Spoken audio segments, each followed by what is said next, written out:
మన ప్రభువును రక్షకుడునైన యేసుక్రీస్తు వారి నామములో శుభములు కలుగునుగాక. ప్రియులారా, ఈ శుభ శుక్రవారపు దినాన క్రీస్తు ప్రభువారి శిలువ శ్రమలను, అలాగే శిలువలో ఆయన మన కొరకు సిద్ధపరిచిన మేలులను, ఆయన పలికిన మాటల్లో ఉన్నటువంటి గొప్ప విషయాలను మనం ధ్యానించవలసిన వారమై ఉన్నాం, తెలుసుకొనవలసినటువంటి వారమై ఉన్నాం.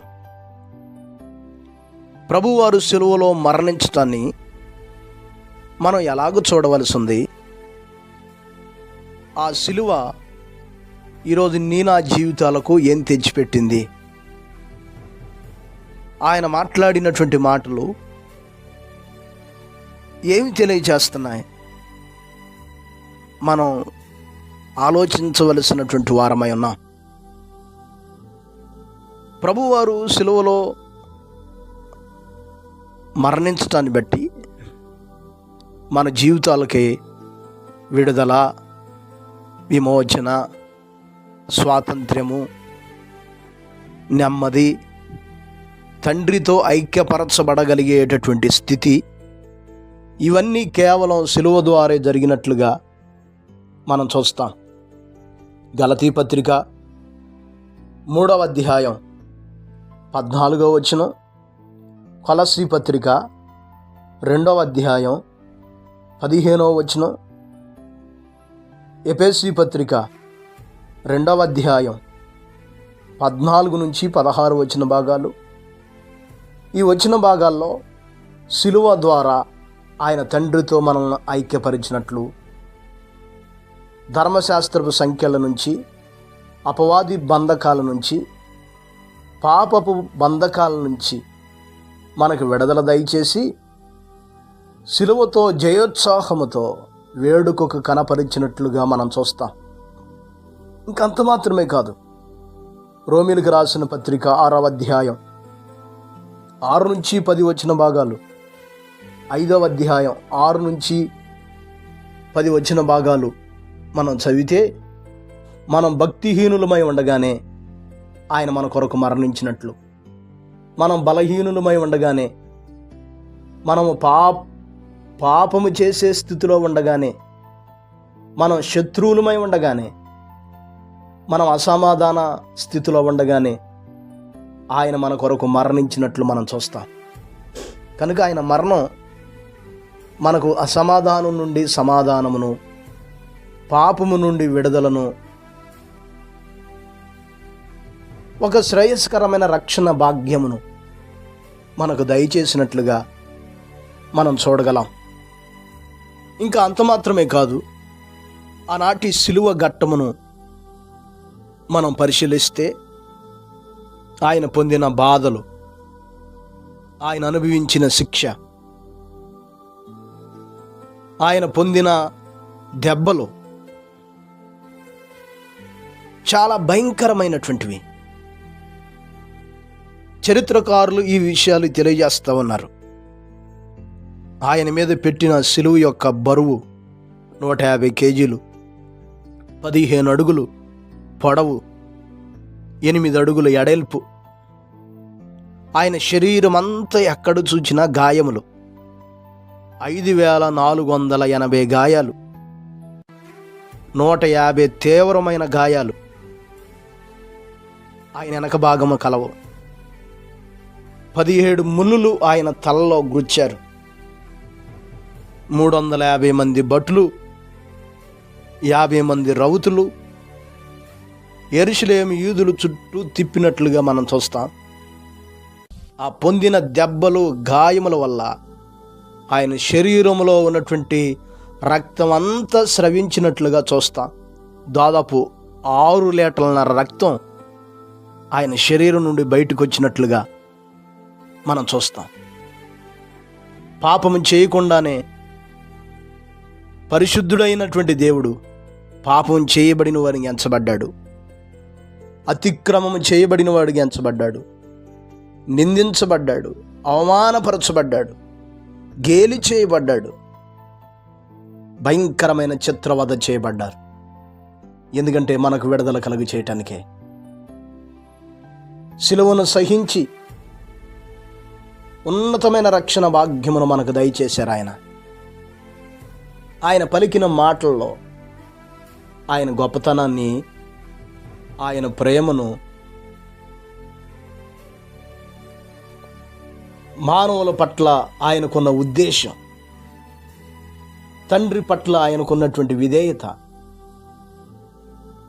శిలువ యజ్ఞానికి ఆయన సిద్ధపడి జరిగించిన కార్యాలు, ఇవన్నీ ఆయన చివర పలికినటువంటి మాటల్లో మనకి కనపడుతుంటాయి.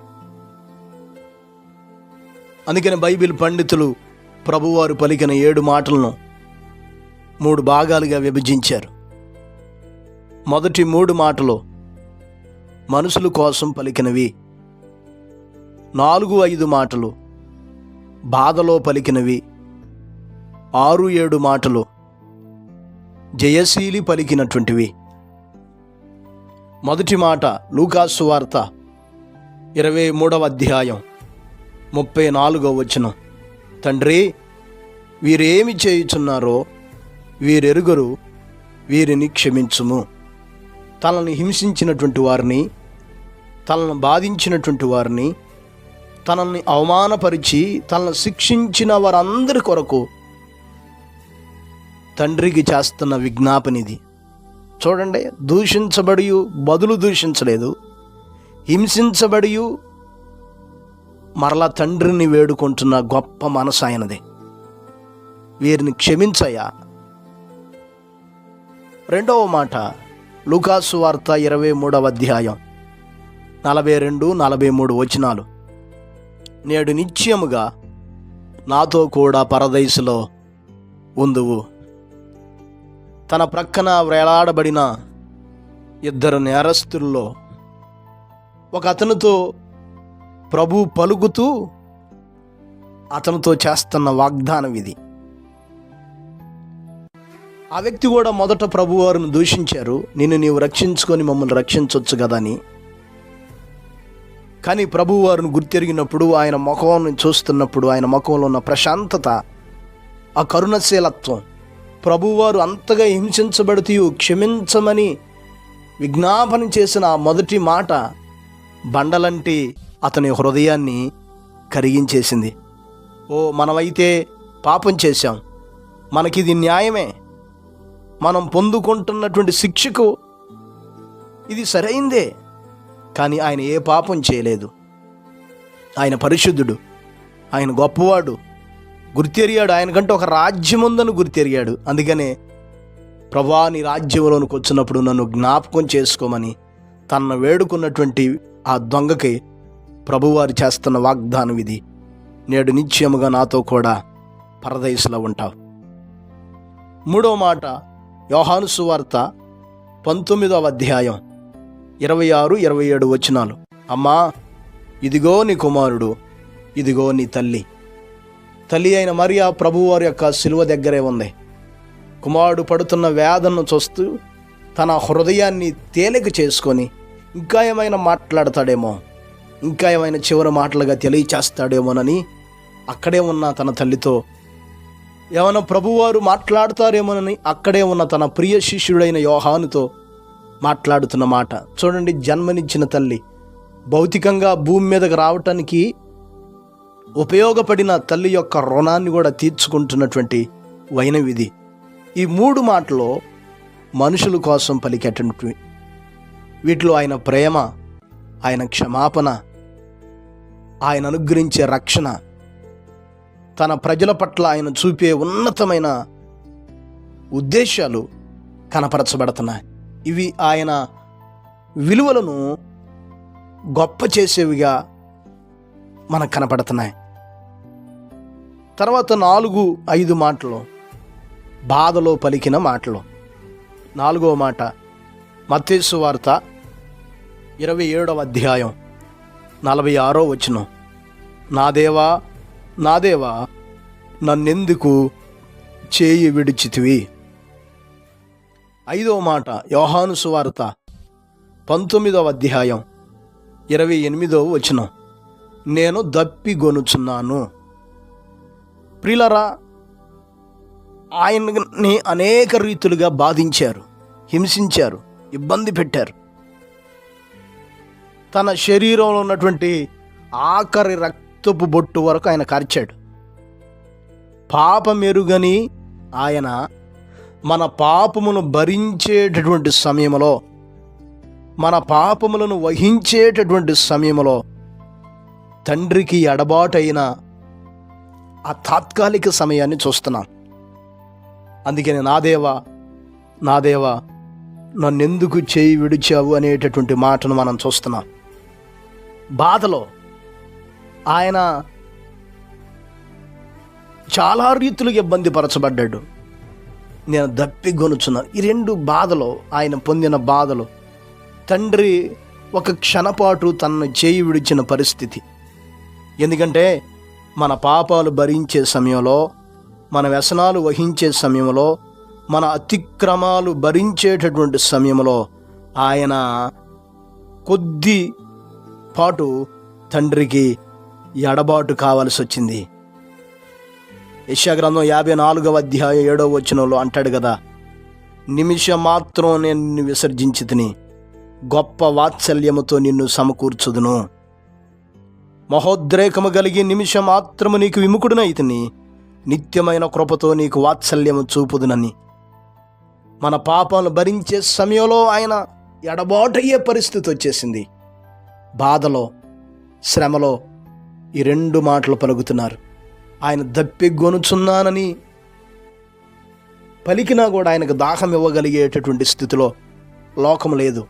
జీవజల ప్రదాత ఆయన ఎంతోమంది దాహాన్ని తీర్చిన దేవుడు, ఎంతోమంది దప్పికను తీర్చిన దేవుడు. బండ నుండి నీరును, ఎడారిలో సెలయేళ్లను రప్పించినటువంటి దేవుడు మనకి నిత్య జీవజలాన్ని ఇవ్వటానికే ఆయన దప్పిగొనాల్సి వచ్చింది. ఈ 2 మాటలు బాధలో పలికినటువంటి మాటలుగా మనం ఆలోచన చేయాలి. చివరి 2 మాటలు, 6వ మాట యోహాను సువార్త 19వ అధ్యాయం 30వ వచనం, సమాప్తమైనది. 7వ మాట లూకాసు వార్త 23వ అధ్యాయం 46వ వచనం, తండ్రి నీ చేతికి నా ఆత్మను అప్పగించుకొనుచున్నాను.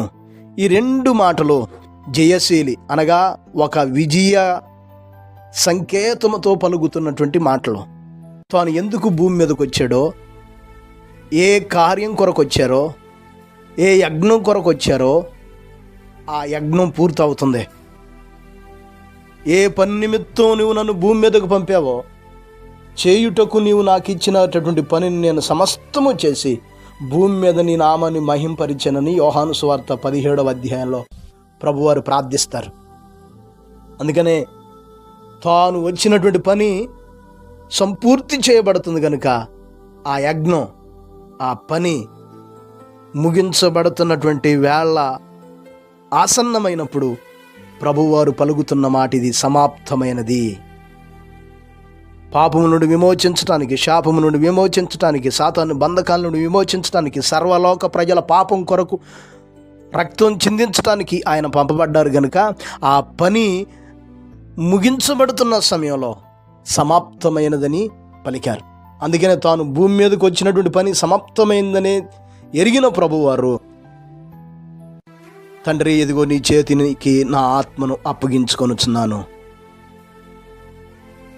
అని ఆ సమర్పణ, సంతృప్తి, విజయం ఈ మాటల్లో మనకు కనపడుతుంటుంది. పని చేసే ముందు ఉండేటటువంటి ఆందోళన ముగించబడిన తర్వాత సంతృప్తి ఉంటుంది. ఆయన భూమి మీదకి వచ్చిన పని అయిపోయింది, ఆ యజ్ఞం ముగించబడతా ఉంది. యజ్ఞ పశువుగా తానే మారేటటువంటి ప్రక్రియ సంపూర్తి అవుతుంది కనుక తండ్రి నీ చేతికి నా ఆత్మను అప్పగించుకొనుచున్నానని ఆయన తండ్రికి సమర్పించుకుంటున్నాడు. సంతృప్తితో, సంతోషముతో, విజయముతో కళ్ళు మూసుకుంటున్నారు.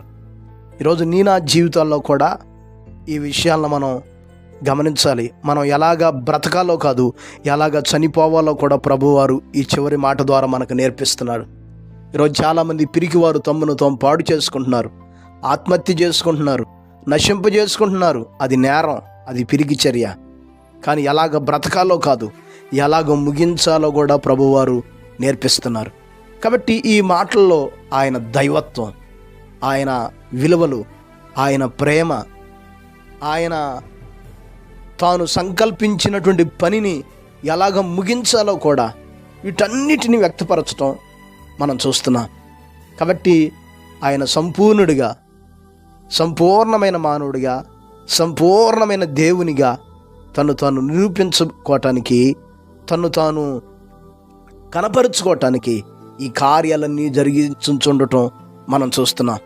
కాబట్టి ప్రియమైన దేవుని బిడ్డలారా, ఆయన శిలువ మనకు గొప్ప రక్షణ భాగ్యాన్ని తెచ్చిపెట్టిందని గమనించి, ఈ మాటల్లో ఉన్న పరమార్థాన్ని గ్రహించి యోచించి, ఆయన ఏ ఉద్దేశం కొరకు భూమి మీదకి వచ్చి మరలా పరమునికి వెళ్ళిపోయారో, మరలా దేవునికి ఆరాధించబడతా ఉన్నారో వాటిని గుర్తెరిగి మన జీవితాల్లో కూడా ఆయన కొరకు బ్రతకటం నేర్చుకొని, జీవించటం నేర్చుకొని, మరలా ఆయన వస్తానని చెప్పారు కనుక ఆయన కొరకు ఎదురు చూస్తూ ఆయన అనుగ్రహించే ఆత్మ సంబంధమైన ప్రతి దీవెనలు, ఆత్మ సంబంధమైన ప్రతి ఆశీర్వాదాలను, ఆయన అనుగ్రహించే శ్రేష్టమైన గొప్ప ఉన్నతమైన ఆయన నిత్య జీవ సంబంధమైన వాటిని అనుభవించుదాం, పొందుకుందాం. అటువంటి కృప దేవుడు మనందరికి దయచేయునుగాక.